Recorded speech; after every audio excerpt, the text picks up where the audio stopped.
இயேசு கிறிஸ்துவின் இன்ப இனிய நாமத்தில் வாழ்த்துகிறோம். இன்றைய வேத வசனம்: இப்படி இருக்க, ஒருவன் கிறிஸ்துவுக்குள் இருந்தால் புது சிருஷ்டியாய் இருக்கிறான். பழையவைகள் ஒழிந்து போயின, எல்லாம் புதிதாயின. 2 கொரிந்தியர் 5:17. Today's Bible verse: Therefore, if anyone is in Christ, he is a new creation. All things have passed away. Behold, all things have become new.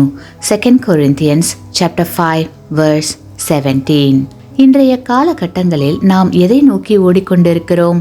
சற்று சிந்திக்க வேண்டிய கேள்வி. ஒவ்வொரு நாளும் நம்முடைய ஓட்டம் நமக்கு ஒரு நல்ல வீடு வேணும், நிறைய நகை வேண்டும், பேங்க்ல பணம் வேணும், நல்ல வேலை வேணும், ஒரு கார் வேணும் என்பதில் தான் இருக்கிறது. ஏனெனில் மற்ற எல்லாவற்றை பார்க்கிலும் இவைகள் நமக்கு பெரிதாகவும் முக்கியமானதாகவும் இருக்கிறது. கிறிஸ்துவுக்குள் அன்பானவர்களே, இப்படிப்பட்ட இச்சைகளும் இந்த உலகமும் ஒழிந்து போம். ஆனால் தேவனுடைய சித்தத்தின்படி செய்கிறவனோ என்றென்றைக்கும் நிலைத்திருப்பான் என்று வேதம் கூறுகிறது. நம்முடைய வாழ்வில் நம்மை சோதிக்கும் இந்த உலக இச்சையில் இருந்து மீண்டு வர வேண்டும். நம்முடைய சொல், செயல், நினைவுகள் அனைத்தும் தேவனுக்கு பிரியமானதாக இருக்க வேண்டும்.